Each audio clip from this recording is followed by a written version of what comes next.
नमस्कार, मेरा नाम है सुरेंद्र कुमार और आप सभी का दक्षिणा ई क्लासरूम में एक बार बहुत बहुत स्वागत। हमारे हाथ में पेपर 2 जेई एडवांस 2012 का और कोड है 8, यानी कि कोड 8 के पेपर है और जेई एडवांस 2012 पेपर 2। आइए देखते हैं सवाल नंबर 1 जो है सेक्शन 1 में सिंगल करेक्ट टाइप के क्वेश्चंस हैं। तो 8 सवाल हैं सिंगल करेक्ट वाले। पहले से स्टार्ट करते हैं। पहले वाले सवाल में अगर आप ध्यान से देखिएगा तो यहाँ पे दो आइडेंटिकल डिस्क है जिसको ओमेगा से घुमाया जा रहा है ना। ये मान लीजिए और यहाँ पे एक पॉइंट P है, यहाँ पे Q पॉइंट है। तो मान लीजिए कि किसी टाइम T पे P यहाँ पहुंच जाएगा, Q यहाँ पहुंच जाएगा, है ना। ये कितना घूम जाएगा? ये आपका थीटा घूम जाएगा, ये भी आपका थीटा घूम जाएगा और थीटा की वैल्यू क्या होगी? ओमेगा टी हो जाएगी। थीटा की वैल्यू यहाँ पे ओमेगा टी हो जाएगी, तो यहाँ पे भी ओमेगा टी हो जाएगी। अब अगर आप ध्यान से देखेंगे किसी भी टाइम पे इसकी रफ्तार इधर की तरफ होगी ओमेगा आर और इसकी रफ्तार इधर की तरफ क्या होगी? ओमेगा आर, है ना। ये एंगल आपका ओमेगा टी है, तो ये वाला एंगल आपके लिए ओमेगा टी हो जाएगा और ये वाला एंगल जो है वो ओमेगा टी आ जाएगा। तो ये वाला आ जाएगा आपके पास omega R cos omega T, ये वाला कोस ओमेगा टी और ये कंपोनेंट हो जाएगा omega R sine omega T. अगर ऐसा होगा तो ये वाला कंपोनेंट भी साइन ओमेगा टी होगा और ये वाला कोस ओमेगा टी होगा। अगर आपको रिलेटिव स्पीड निकालनी है किसी भी टाइम पे तो ये वाला कंपोनेंट तो दोनों के सेम हो गए, omega R cos omega R T, है ना। ये भी तो आपका omega R cos omega T, तो ये वाला कंपोनेंट तो सेम हो गया। रिलेटिव वेलोसिटी किसी भी टाइम पे क्या होगी? ये दोनों ऐड हो जाएगी। तो relative velocity of Q with respect to Q की बात करेंगे तो 2 omega R sine omega T आ जाएगा, है कि नहीं यार। अब आप ध्यान से देखिएगा तो रिलेटिव स्पीड आपकी आ गई 2 omega R sine omega T है। तो आप ध्यान से देखें तो अगर आप टी को कैपिटल T बाई 2 डालते हैं, टी को क्या डालिए? कैपिटल T बाई 2, तो क्या आ जाएगा? साइन के अंदर ओमेगा और कैपिटल टाइम पीरियड क्या होता है? 2 पाई बाई ओमेगा बाई 2 डालिएगा तो साइन आपका पाई हो जाएगी। तो साइन आपका 0 पे और पाई पे क्या हो जाता है? 0 हो जाता है। तो ये कार्यक्रम जो है एक टाइम पीरियड में 2 बार 0 हो जाएगा, यानी कैसा आने वाला है आपके लिए? कर्व इस तरह का आने वाला है।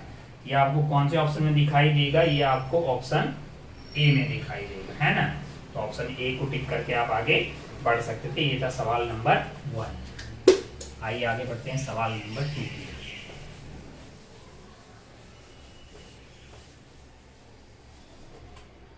क्या है सवाल नंबर 2? जरा ध्यान से देखिए। सवाल नंबर 2 में आपको इस तरह का फोटो दिया हुआ है। ये y एक्सिस है, ये आपका x एक्सिस है ना। ऐसे और ऐसे। अब आप जानते हैं कि भाई साहब m होता है आपके पास i इंटू ए। अगर आप ध्यान से देखिए, अगर आपने इसका एरिया निकाल दिया, किसका? इस वाले पूरे पार्ट का अगर आपने एरिया निकाल दिया तो आपको m मिल जाएगा। तो आपको क्या मिल जाएगा? m मिल जाएगा। m is basically i into A और एरिया इसका निकाला जा सकता है। ये वाले डायमीटर a है, तो एक बीच में स्क्वायर बन जाएगा और बाकी आपके पास हाफ सर्कल बन रहे हैं कितने के? a बाई 2 रेडियस के। तो जब आप इसका एरिया निकाल रहे हो तो वो वाला एरिया आपको आता हुआ दिखाई देगा। और अच्छा, करंट की डायरेक्शन आपको दी हुई है, तो आप एरिया वेक्टर की डायरेक्शन क्या होगी? Right, curl the finger of right hand in the direction of current है। करंट की डायरेक्शन में कर्ल करोगे तो बाहर की तरफ आ जाएगा। तो इसका एरिया आ रहा है आपके लिए a square pi by 2 plus 1 और डायरेक्शन के कैप में हो जाएगी तो आपको m मिल जाएगा, है कि नहीं है। बहुत ही सस्ता सवाल था। कौन से ऑप्शन में दिखाई देगा? बी ऑप्शन में। टिक करके आगे बढ़ सकते थे। वहीं अगर आप थर्ड वाले सवाल पे जाइएगा, थर्ड वाले सवाल में क्या है? एक सिलेंडर है, एक और सिलेंडर है। इसका रेडियस आपके पास r बाई 2 है और आउटर वाले का क्या है? r। आपको क्या करना है? आपको यहाँ पे magnetic field as a function of radial distance आपको पता करना है। देखिए जरा ध्यान से, ये तो कैविटी है 0 से लेके r बाई 2, यहाँ पे तो b की वैल्यू क्या हो जाएगी?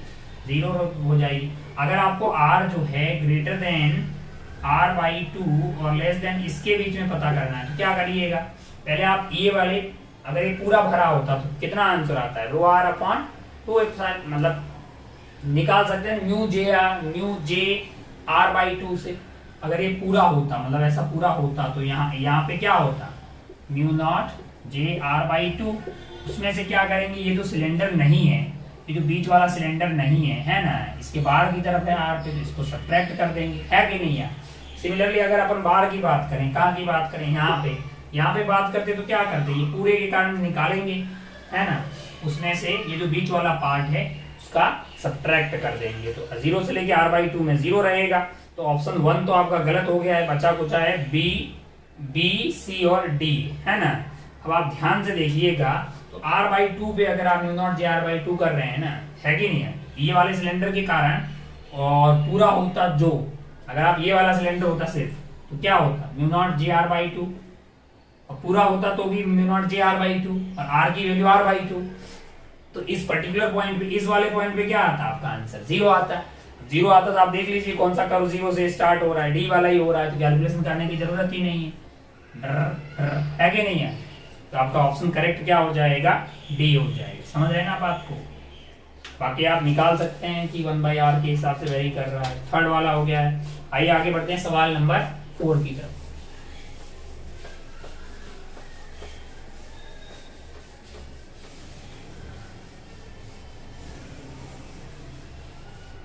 सवाल नंबर 4 देखिए। 4 में क्या है ना कि यहाँ पानी भरा हुआ है, ठीक है, और यहाँ पे एक कंटेनर रखा हुआ है, ठीक है भाई साहब, और इस कंटेनर में कुछ पानी भरा हुआ है।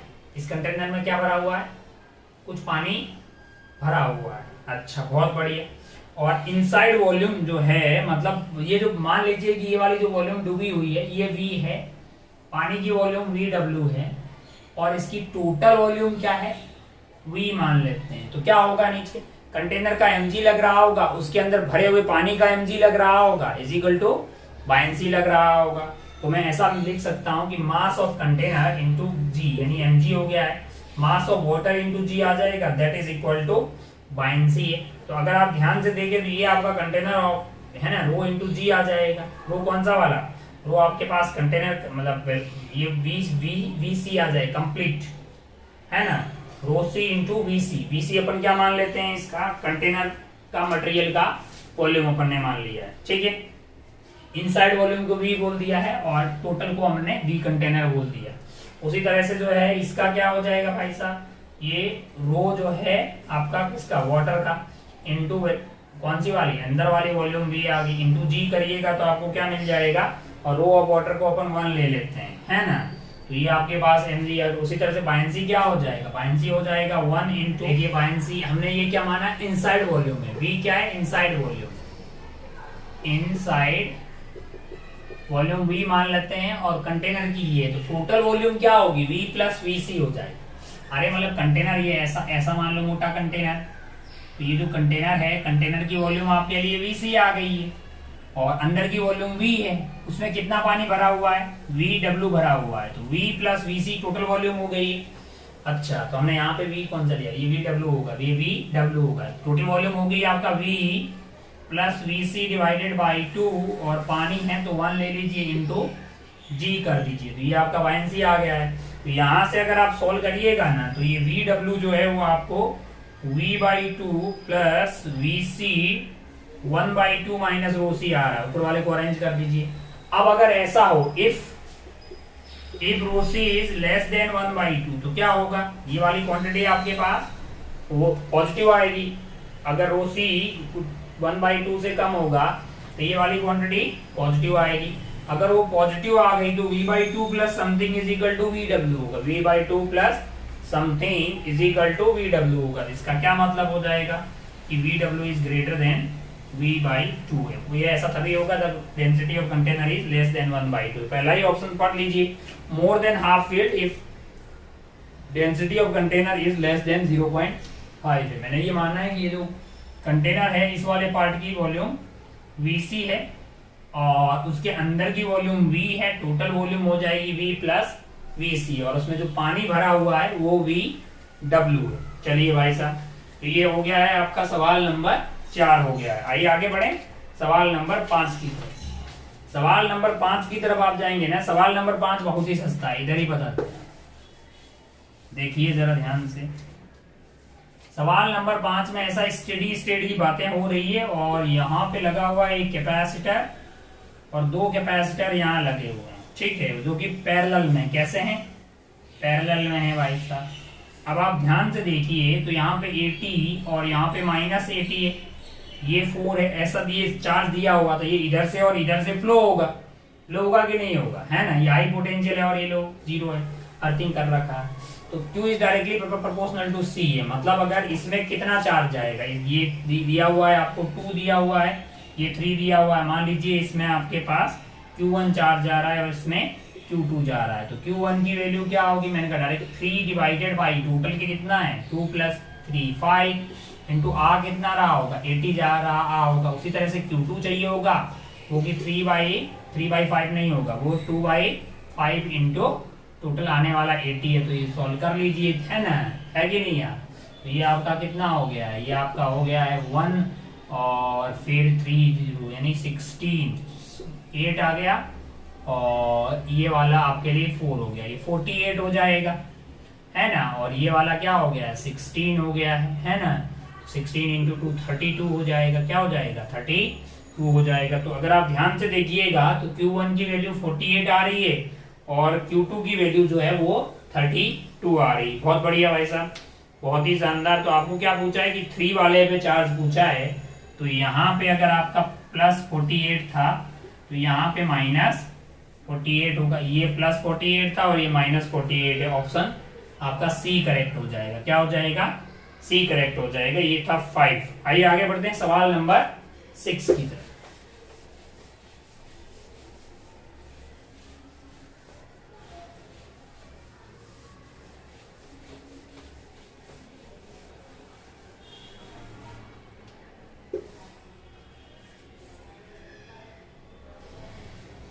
सवाल number 6, 2 moles of ideal gas are in rubber balloon है। एक रबर के बलून में जिसका टेम्परेचर कितना है 30 डिग्री सेल्सियस है, उसमें कितने मोल है 2 मोल है। Fully expansible can be assume to require no energy in expansion, delta Q 0। Temperature of gas in helium is slowly change to 35 पे। अच्छा, यहाँ से कितना ले रहे हैं 35 पे। अच्छा, हीट रिक्वायर्ड टेम्परेचर चेंज करने के लिए क्या है, अगर इसको स्लोली लेके जा रहे हैं अगेंस्ट द एटमॉस्फेरिक प्रेशर, तो क्या चीज, कैसा प्रोसेस हो गया, P कांस्टेंट हो गया, आइसोबैरिक प्रोसेस हो जाएगा।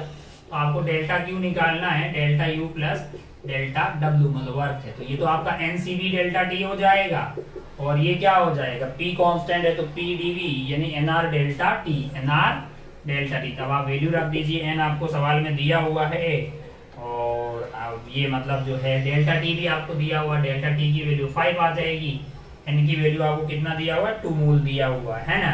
तो इसको कैलकुलेट कर दीजिए, 2R + 3R/2 into delta T आ जाएगा। ये वैल्यू R की वैल्यू यूज कर लीजिए, मतलब तो ये आ रहा है 5 इंटू 3.14 इंटू 5 है 208 मुद्दे की बात क्या है कि इसको कैसा प्रोसेस मान के निकालना था, वो डन आपको आइसोबैरिक प्रोसेस मान के, आइसोबैरिक प्रोसेस मान दे तो P डेल्टा भी, उसको NR डेल्टा T भी लिखा जा सकता है। बाकी NCV डेल्टा T आप जानते हैं, हीलियम है तो CV लिखना आप लोग के लिए कोई टफ चीज नहीं है। F की वैल्यू 3 हो जाएगी, ठीक है। तो आंसर आपका आ जाएगा ऑप्शन D वाला। आइए आगे बढ़ते हैं, ये था सवाल नंबर 7। आइए आगे बढ़ते हैं नेक्स्ट सवाल पे। सवाल नंबर क्या है अपना, 1 मिनट, सवाल नंबर 8। सवाल नंबर 8 ध्यान से देखिए क्या है सवाल नंबर 8। सवाल नंबर 8, एक स्टूडेंट है परफॉर्म कर रहा है एक्सपेरिमेंट ऑफ रेजोनेंस कॉलम में। डायमीटर आपको कितना दिया हुआ है ट्यूब का, डायमीटर आपको दिया हुआ है 4 सेंटीमीटर, डायमीटर 4 सेंटीमीटर दिया हुआ है। ट्यूनिंग फॉर्क का फ्रीक्वेंसी आपको कितना दिया हुआ है 512 हर्ट्ज दिया हुआ, बहुत बढ़िया भाई साहब। और एयर का टेम्परेचर है वो आपको 38 डिग्री सेल्सियस दिया हुआ, 38 डिग्री सेल्सियस दिया है। इन विच स्पीड ऑफ साउंड है, वेलोसिटी ऑफ साउंड आपको दिया हुआ है 336 मीटर पर second. Zero of the meter scale coincide with the top end of a resonance column tube. When the first resonance occur, the reading of water level। अच्छा, first resonance मतलब lambda by 4 की बातें यहाँ पे हो रही है। फ्रीक्वेंसी आपको दिया हुआ है और आपको वेलोसिटी दिया हुआ है, तो लैम्डा आप वैसे ही निकाल सकते हैं। F is equal to V by lambda, तो लैम्डा की वैल्यू क्या होगी, v बाई एफ है। v आपको कितना दिया है, 336 दिया है और फ्रीक्वेंसी 512। सोल्व करिएगा तो आपको क्या मिल जाएगा, लैम्डा मिल जाएगा। अब आप ध्यान से देखें, ध्यान से अगर आप देखें तो भाई फर्स्ट रेजोनेंस हो रही है, तो ये आपका क्या वैल्यू होगी, लैम्डा बाई 4 हो जाएगी। ये लेंथ L है और ये थोड़ा सा ऊपर होगा। एंड करेक्शन अगर आपको अकाउंट करना है तो आपको 0.6 जो है वो एरर लेनी पड़ जाएगी। तो अगर आप ध्यान से देखें तो यहाँ से लैम्डा मिल गया अपने को, और ये वाली लेंथ होगी लैम्डा बाई 4, यानी कि lambda by 4 is equal to L plus 0.6 R आ गया। ये एंड करेक्शन हो गया है। तो लैम्डा अपने पास कितना है, 336 अपॉन 512 है, डिवाइड बाई 4 कर दीजिएगा तो लैम्डा बाई 4 आ जाएगा।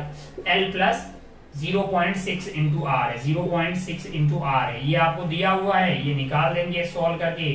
तो L की वैल्यू कितनी आ रही है सॉल्व करने पे, यहाँ पे L की ये 1 पॉइंट मतलब जो है R की वैल्यू आपको दी हुई ना, B is equal to 4 centimetre, तो R की वैल्यू आ जाएगी आपके लिए 2 सेंटीमीटर। यहाँ से अगर आप सोल्व करिएगा तो L की वैल्यू आ रही है 15.2 सेंटीमीटर, 15.2 सेंटीमीटर है। तो बहुत बढ़िया, बहुत ही शानदार। आइए आगे बढ़ते हैं अपन सवाल नंबर 8 के बाद में सवाल नंबर 9 एंड 10। सवाल नंबर 9 एंड 10 एक पैराग्राफ बेस्ड है, जस्ट आपको समझना है इस पैराग्राफ को, बड़ी आसानी से आप सवाल कर पाइएगा। इसमें कोई वो ऐसा नहीं है कि भाई कैलकुलेशन की जरूरत है। 9 एंड 10 है, 9 एंड 10 देखिएगा ना, तो अगर आप ध्यान से देखें तो किसी आइटम को अगर यहाँ पे PQ लिखा हुआ है, ये आपका PQ है, तो ये घूम करके जब यहाँ आ जाएगा तो इसका फेज पूरा चेंज हो जाएगा, यहाँ पे P हो जाएगा और यहाँ पे Q हो जाएगा। ठीक जैसे आगे 2 एग्जाम्पल दिए हैं उसमें इस आइटम को, जैसे ये PQ है ऐसा रखा हुआ है, जब ये घूम के यहाँ पे आएगा वापस, मतलब कहाँ पे, यहाँ पे, तो ये इधर वाला जो फेस है अब वो इधर आ जाएगा, इधर आ जाएगा, है कि नहीं यार, ऐसे घूम रहा है। सिमिलरली अगर आप ऐसी बात करें, इसके एक्सिस पे भी अगर आप, कितना टाइम लगेगा यहाँ से यहाँ घूमने में, आधा टाइम पीरियड लगेगा, और आधे टाइम पीरियड में अगर आप इसके सेंटर ऑफ मास से जाने वाली एक्सिस के अबाउट घुमाते तो भी तो वो फेस इधर से घूम के ऐसे आ जाता। सिमिलरली अगर आप इस वाले केस में देखें, ये ऐसा है, तो अगर आप आधे टाइम पीरियड के बाद की बात करें तो ये घूम फिर के कैसा हो जाएगा, ऐसा हो जाएगा। सेम अगर मैं बोलता कि ये एक्सिस के अबाउट इसको आधे टाइम पीरियड में घुमाओ तो ये ऐसा ही तो होता है ना यार, है कि नहीं यार। तो अगर इंस्टेंटेनियस एक्सिस के अबाउट भी घुमा रहे हैं तो ये एक्सिस का जो ओमेगा होगा वही आपका इंस्टेंटेनियस एक्सिस कहां से पास हो रही है, सेंटर ऑफ मास से पास हो रही है। तो यहाँ पे 2 सवाल है आपसे। 9th वाला आपसे बोल रहा है, 9th वाला, which of the following statement about the instantaneous axis is correct है। it is vertical है both the cases A and B, दोनों के केस में वो कैसी है, वर्टिकल है। तो ये 9th का आंसर आपका A हो जाएगा। 10th में आपसे क्या पूछा है, which of the following, हाँ ओमेगा सेम है, ओमेगा सेम है, तो आपको ये बातें ऑप्शन डी में दिखाई देगी। आइए आगे बढ़ते सवाल paragraph 11 and 12। Similarly paragraph 11 and 12 भी बहुत ही आसान है, जस्ट आपको वो लंबा सा पोथा पढ़ना है, पढ़ने में कोई खास वैसा नहीं है। पहले आप सवाल देख लीजिए फिर वापस जाके देख पढ़िएगा। 11 और 12 यहाँ पे क्या बोला गया है कि एक जो न्यूट्रॉन है वो टूट रहा है proton plus electron plus anti neutrino में वो टूट रहा है। तो अगर आप ध्यान से देखें तो यहाँ पे जो भी एनर्जी आएगी वो तीनों लोग कंट्रीब्यूट कर रहे होंगे क्यू वैल्यू में। तो बोल रहा है भाई साहब की मतलब जो है maximum kinetic energy of electron is 0.8 into के मैक्स। कितनी, इलेक्ट्रॉन की मैक्स जो है वो कितनी हो सकती है, बोल रहा है 0.8 इंटू 10 की पावर 6 है, 0.8 इंटू 10 की पावर 6 है। Kinetic energy carried by photon is only recoil energy if the anti neutrino had a mass this, मतलब बोल रहा है ऐसे तो मास क्या होता है, 0 होता है 11वें सवाल में, लेकिन बोल रहा है कि अगर मान लो 3eVc² हो जाए, what should be the range of kinetic energy of electron. मैंने कहा देखो भैया काइनेटिक एनर्जी ऑफ इलेक्ट्रॉन की, अब आप ध्यान से देखिएगा, ध्यान से आप देखिए तो एंटी न्यूट्रिनो का मास इतना हो, मास के होने से मतलब ऐसा भी तो हो सकता है कि एंटी न्यूट्रिनो में कोई काइनेटिक एनर्जी नहीं आए, इन दोनों के पास काइनेटिक एनर्जी आए, इसको भी जीरो। टोटल काइनेटिक एनर्जी सारी की सारी कहाँ हो सकती है, इलेक्ट्रॉन के पास भी हो सकती है कि नहीं है। तो आपसे बोला है कि maximum possible energy of electron क्या हो सकता है। अगर ऐसा हो कि भाई साहब बाकी दोनों में एनर्जी ना ले तो ई की मैक्स जितनी हो सकती है वो मैक्स हो सकती है। कितनी दी हुई है आपको, 0.8 इंटू 10⁶ दी हुई, तो इतनी हो सकती है। मिनिमम 0 हो सकती है। अगर ये दोनों ले ले और ये रुका रहे तो आपके पास जो के की रेंज आने वाली है काइनेटिक एनर्जी ऑफ इलेक्ट्रॉन की, वो 0 से लेके 0.8 इंटू 10⁶ तक आने वाली है ना। ये आपका सवाल नंबर 11 हो जाएगा। सवाल नंबर 12 में बोल रहा है कि आपसे पूछा है भाई साहब कि what is the maximum energy of anti neutrino. अगर मान लीजिए कि हमारे इलेक्ट्रॉन के पास कुछ नहीं, इसकी मिनिमम क्या हो सकती है, 0 हो सकती है। इसको आपने 0 दे दिया तो यहाँ पे है तो 0.8 इंटू 10⁶ है। अब ये इनके पास रहेगी और इनके पास रहेगी, दोनों का मोमेंटम कंजर्वेशन भी, दोनों का मोमेंटम मतलब जो है अगर ये रुका हुआ था इसका P और इसका P बराबर होना चाहिए ताकि कैंसिल आउट करके 0 हो जाए। अब P को आप क्या लिखेंगे, √2m के ही लिख देंगे, 2m के ही। तो अगर आप ध्यान से देखिएगा, अगर आप ध्यान से देखेंगे एंटी न्यूट्रिनो का मास बहुत कम है तो उसकी काइनेटिक एनर्जी बहुत ज्यादा होनी चाहिए। यानी mass of anti neutrino into kinetic energy is mass of proton into kinetic energy. Proton का मास ज्यादा है तो उसकी काइनेटिक एनर्जी बहुत कम होगी। तो जो दोनों का सम इज इक्वल टू 0.8 आएगा। तो मोटा मोटा ये नहीं मान सकते हैं कि नियरली जो काइनेटिक एनर्जी होगी वो आपके एंटी न्यूट्रिनो के पास ज्यादा होगी क्योंकि उसका मास कम है ना। तो नियरली 0.8 इंटू 10⁶ इलेक्ट्रॉन वोल्ट मोटा मोटा मान सकते हैं, मैक्स इसके आसपास। तो सी एक ऑप्शन होगा इसका आंसर, है ना। तो आइए आगे बढ़ते हैं सवाल नंबर 13 एंड 14 में। 13 एंड 14 में एक स्पेशल टाइप का ही पैराग्राफ है, एक खतरनाक लेवल के मटेरियल की बातें हो रही है। देखिए जरा सवाल नंबर 13 एंड 14 देखिए क्या है सवाल। सवाल एक मेटा मटेरियल के बारे में बोल रहा है और इसकी खास बात यह है, सवाल नंबर आप देखिएगा 13 वाले में, कि इसका जो रिफ्रैक्टिव इंडेक्स है वो नेगेटिव है। अगर रिफ्रैक्टिव इंडेक्स नेगेटिव होगा तो भाई साहब लाइट पलटी मार जाएगी। लाइट क्या करेगी, पलटी मार जाएगी, यानी वापस घूम रही होगी, यानी वो नॉर्मल के इधर आ जाएगी। अगर आप ध्यान से देखेंगे तो ऐसा आपको सिर्फ एक ही केस में दिखाई देगा और वो है आपके हिसाब से मतलब जो वो है आपका ऑप्शन सी, है ना। दूसरा अगर आप ध्यान से देखें सवाल नंबर 14 भी ऐसा ही है, कुछ बहुत खत्म सा केस है कि स्पीड क्या होगी मेटा मटेरियल में। तो हम जानते हैं कि भाई किसी भी मटेरियल में स्पीड का मैग्नीट्यूड होता है c/μ। इसने उसको n बोला है, जो भी इसका रिफ्रैक्टिव इंडेक्स है उसका मैग्नीट्यूड आप डाल देंगे तो आपको स्पीड मिल जाएगी। तो एकदम सस्ता टाइप का सवाल था, ये आपको ऑप्शन बी में दिखाई दे जाएगा। आइए आगे बढ़ते हैं सवाल नंबर 15 की तरफ। नेक्स्ट देखते हैं सवाल नंबर 15, है ना। ये फोटो आपको दिया हुआ है, अगर आप ध्यान से देखिएगा, पहले ऊपर वाले एलसी की बात करते हैं। तो अगर आप ओमेगा इंटू एल करिएगा ना, ओमेगा इंटू एल यानी 100 इंटू मतलब क्या हो, एक्सी आपको चाहिए। एक्सी क्या होता है, एक्सी होता है आपका 1/ओमेगा सी।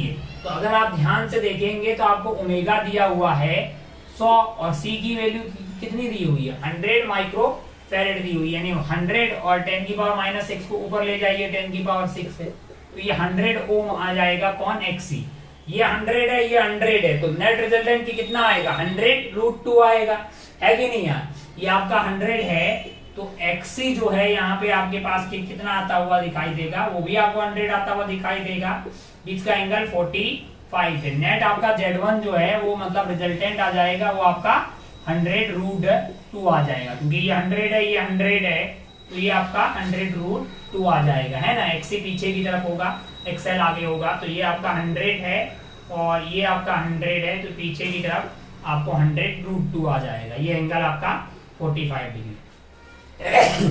अब अगर आपको Z1 पता है, V पता, तो आप I नहीं निकाल सकते हैं। I की वैल्यू क्या हो जाएगी, 20 डिवाइडेड बाई 100√2, और पोटेंशियल ड्रॉप चाहिए तो इंटू 100 कर दीजिए R के क्रॉस। तो अगर आप I1 की बात करेंगे तो ये आ रहा है आपका 1/5√2 और पोटेंशियल ड्रॉप अगर बात करें 100 वाले के अक्रॉस, 100 ओम के अक्रॉस, इस वाले के अक्रॉस, तो 1/5√2 इंटू 100 कर दीजिए तो ये 10√2 आ रहा है, जो कि आपको ऑप्शन सी में दिखाई देगा। और I और V के बीच का फेज डिफरेंस आपको कितना आता हुआ दिखाई दे रहा है, वो तो 45 आते हुए दिखाई दे रहा है।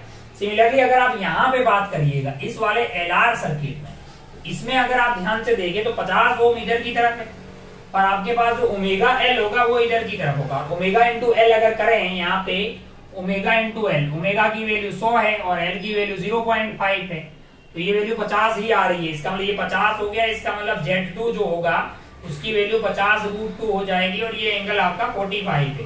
तो I2 निकाल लेंगे इसमें कि कितना करंट जाएगा।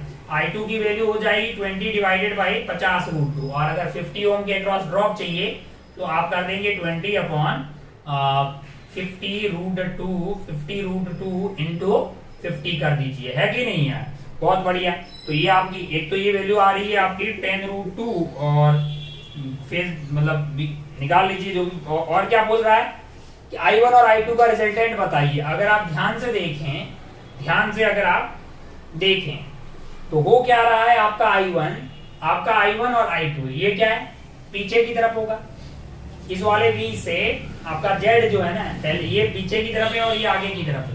तो अगर आप ध्यान से देखें, एक 45 पीछे है और एक 45 आगे है, तो यहाँ ध्यान से देखिएगा दोनों के बीच फेज डिफरेंस कितना आ रहा है, 90 का आ रहा है। तो एक I1 है एक I2 है, तो I नेट की वैल्यू क्या हो जाएगी, I1 का स्क्वायर I2 का स्क्वायर। तो I2 पता है और I1 आपको पता है, दोनों का क्या कर लीजिए, स्क्वायर और रूट कर लीजिए। तो ये वैल्यू आपको सॉल्व करने पे 1/√10 आती हुई दिखाई दे रही है और इसको सॉल्व करने पे ये 0.316 आता है। तो IT ने इसको आंसर नहीं दिया, मतलब दिया भी है नहीं भी दिया है, क्योंकि ये 0.316 है और ऑप्शन में 0.3 बोला हुआ है। तो आंसर आपका अकेला C भी हो सकता है और अकेला C भी हो सकता है, A एंड C भी हो सकता है। दोनों आंसर, मतलब C भी दिया A एंड C दोनों, जिन लोगों ने भरा था दोनों को नंबर दिए गए हैं, है ना। चलिए आगे बढ़ते हैं सवाल नंबर 16 पे।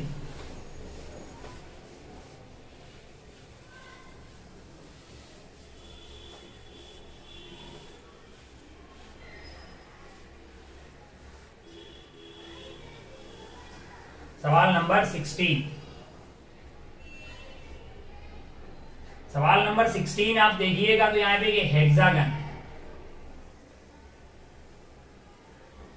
यहाँ पे प्लस क्यू है, यहाँ पे माइनस क्यू है, यहाँ पे -2q है, यहाँ पे -q है, यहाँ पे प्लस क्यू है, यहाँ पे 2q है। आपको क्या करना है, यहाँ पे the electric field at O is 6K along OD है। 6 point charges are kept at the vertices of regular hexagon है, इसकी साइड आपको L दी हुई है। पॉइंट O इसका सेंटर वाला पॉइंट है और K की वैल्यू जो है given that K is equal to क्या दिया हुआ है, वो 1/4πε0 Q/L² की वैल्यू को K बोला है इन्होंने। तो अगर आप ध्यान से देखिएगा तो इन दोनों के कारण इलेक्ट्रिक फील्ड इस डायरेक्शन में आएगा, इसके कारण इधर की तरफ आएगा, इसके कारण भी इधर आएगा, दोनों ऐड हो जाएगा, इसके कारण उधर और इसके कारण इधर, तो नेट तो इधर ही आएगा, मतलब है ना। मतलब अगर मैं इसको E1 बोलूं, इसको E2 बोलूं और इसको E3 बोलूं तो इन सब का रिजल्टेंट आपके पास इधर आता हुआ दिखाई देगा। अगर आप सही से इसको कैलकुलेट करेंगे तो ये वैल्यू आपको 6K आती हुई दिखाई दे रही है। कैसे करते हैं, KQ/R² से। डायरेक्शन आपको पता लग गया है, K है ना, KQ/R² और R यहाँ पे ये वाली जुड़ी हो जाएगी, वो तो सबके लिए सेम ही है। अब बोल रहा है कि यहाँ पे एक लाइन है, कौन सी लाइन है, ये लाइन है। अगर आप सिमेट्री से बात करें, प्लस का माइनस से ऐसे दूरी, ये वाले प्लस से माइनस की और ये वाले प्लस से माइनस, ये आप डाइपोल मान लें। अगर ये डाइपोल मान लिए जाएंगे ऐसे तो ये सबका इक्वेटोरियल होगी, तो यहाँ पे पोटेंशियल जो होगा वो 0 होगा, यानी कि ये इक्विपोटेंशियल सरफेस आपको बनती हुई दिखाई दे रही है। तो electric field at O is 6K along OD, potential at O is 0 and all the potential at all point on PR line. ये लाइन का नाम क्या दिया है, क्या है, PR लाइन पे सारे पॉइंट का पोटेंशियल 0 है, बिल्कुल सही बात है। तो इसका ऑप्शन ST लाइन कौन सी है, ST लाइन ये वाली, इसमें पोटेंशियल सेम नहीं रहेगा। तो A, B एंड C यहाँ पे करेक्ट हो जाएंगे। आइए आगे बढ़ते हैं सवाल नंबर 17 पे। सवाल नंबर 17 में दो प्लैनेट है P एंड Q, है ना। उसका रेडियस हम मान लिए हैं RP एंड RQ और एक का एरिया A है, एक का 4 है और V स्केप तो अपन जानते हैं कि भाई साहब 2gm/r है किसी भी सरफेस पे, ठीक है। अब बोल रहा है कि एक और है इस प्लैनेट, इसको R है और इसका जो है मास जो है वो दोनों के सम के बराबर है, यानी इसका मास प्लस इसका मास है। Escape velocity of P Q R ये लिखी हुई है और कैलकुलेट करनी, मतलब कैलकुलेशन वाला सवाल है तो हमने थोड़ा कैलकुलेशन कर दिया। एरिया ए दिया हुआ है 4 पाई आर स्क्वायर 4a लिख दिए हैं, दोनों को डिवाइड किए हैं, ये है तो ये 4 है, तो यहाँ पे आरपी और आरक्यू का रेशियो 1/2 आ गया। इसके रेडियस को आर मान लिया तो इसका रेडियस 2r आ गया। अगर मास निकालना है तो डेंसिटी इंटू वॉल्यूम कर दीजिए, है कि नहीं यार, है ना। तो वो आपको मास ऑफ प्लैनेट m दिया हुआ है, इसकी वैल्यू इतनी आ गई, तो q का निकालिएगा तो r की वैल्यू 2r डाल दीजिए, 8m आ जाएगा। तो अगर इसका मास m है तो इस y का मास कितना है, 8m है, टोटल मास कितना हो जाएगा, 9m हो जाएगा। अब अगर आप vp की बात करें, vp की, तो वो क्या होगा, वो 2gm/r हो जाएगा। vq करेंगे तो 2gm की मास 8m है, r की वैल्यू 2r हो गई है।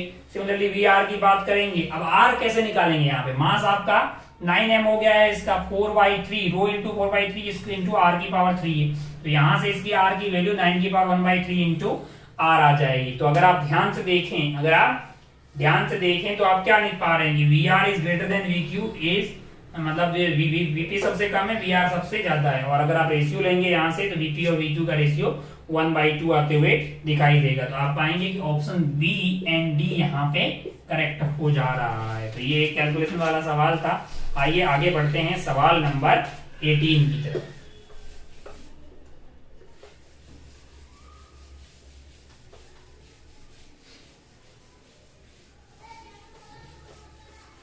सवाल नंबर 18 क्या बोल रहा है, जरा ध्यान से देखिए। सवाल नंबर 18 में क्या है ना कि एक यहाँ पे डिस्क है जो रेडियस 3r वाली है ना, ये वाले का 3r है, या बड़ा बना लीजिए बाहर वाले का, इसका मान लीजिए 3r है, और अंदर जो घूम रही है उसका रेडियस कितना है, 2r है, और यहां से r दूरी पे एक पॉइंट है, और ये जो अंदर वाली है वो ω/2 से इधर की तरफ घूम रही है, और बाहर वाली ओमेगा से घूम रही है ऐसे, और यहाँ पे एक बिंदु है जो लोअर मोस्ट पॉइंट पे है, उसकी स्पीड 0 दी हुई है। तो पहले तो हम मान लेते हैं कि इसकी वेलोसिटी ऑफ सेंटर ऑफ मास इधर की तरफ कुछ होगी, v ऐसे मिल जाएगा, ओमेगा इंटू 3r इधर की तरफ मिल जाएगा, रेडियस इसका कितना है, 3r है। तो यहाँ से v की वैल्यू पता लग गई कि 3ω/r होगी, कौन सी डायरेक्शन में, आई कैप की डायरेक्शन में, है कि नहीं यार, इस डायरेक्शन में हो गई है। अब आपको ये पॉइंट का रफ्तार निकालना है, तो ये x दिया हुआ है आपको, ये आपका x है, और ये वाला साइड z दिया हुआ है, ये x है और ये वाला z दिया हुआ, अंदर की तरफ j हो जाएगा। अब आप ध्यान से देखिएगा तो ये आपको एंगल दिया हुआ है 30 डिग्री, क्या दिया हुआ है, 30 डिग्री है। तो अगर आप ध्यान से देखिए तो ये x, y की वैल्यू 0 होगी, z है, और r x की वैल्यू क्या होगी, r cos 30 डिग्री, और z की वैल्यू r sin 30 डिग्री, है कि नहीं यार।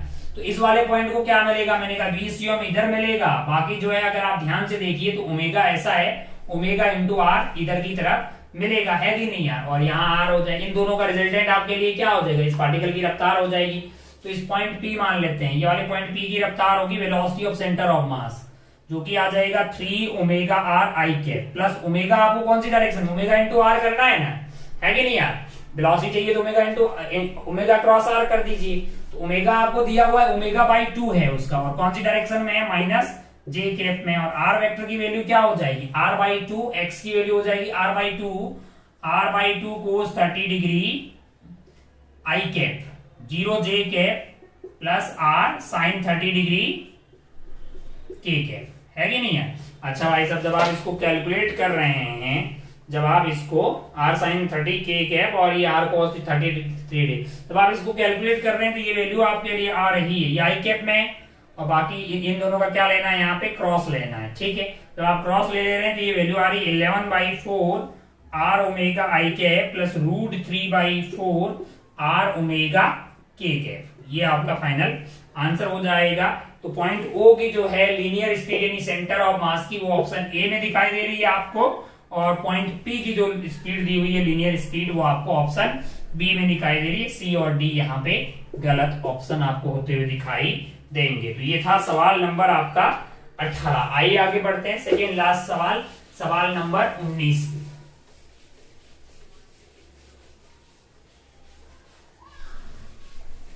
देखिए जरा सवाल नंबर 19। सवाल नंबर 19 क्या है, two solid sphere, two solid cylinder, दो सिलेंडर है भाई, ठीक है। ये एंगल आपके लिए है थीटा, और यहां से रिलीज हो रहे हैं। Two solid cylinder P and Q, इन दोनों का मास सेम है। क्या है? मास सेम है। P most of mass is near the surface.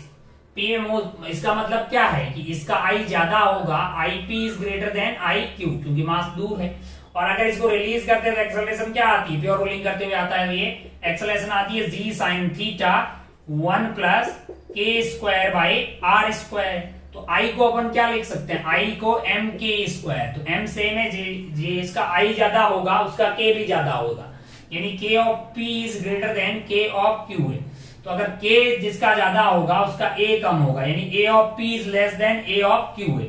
जिसका ए ज्यादा होगा, यहाँ पे इनिशियल स्पीड इसकी 0 है, u इज इक्वल टू 0। यहाँ आते आते लीनियर स्पीड सेंटर की v मान लेते हैं, तो v square is equal to U square, यानी प्लस 2as है। तो आप रूट ले लेंगे, s तो सेम है ये वाला डिस्प्लेसमेंट दोनों के लिए। जिसका a ज्यादा होगा उसका velocity of centre of mass जो होगी वो q की ज्यादा होगी compare to velocity of p है। और जिसका v ज्यादा होगा, v is equal to omega r है। रेडियस क्या दोनों का सेम दिया हुआ है ना, सेम मास सेम रेडियस, तो v is equal to omega r है। इसका मतलब omega of q is greater than omega of p है। Omega of q is greater than omega of p है।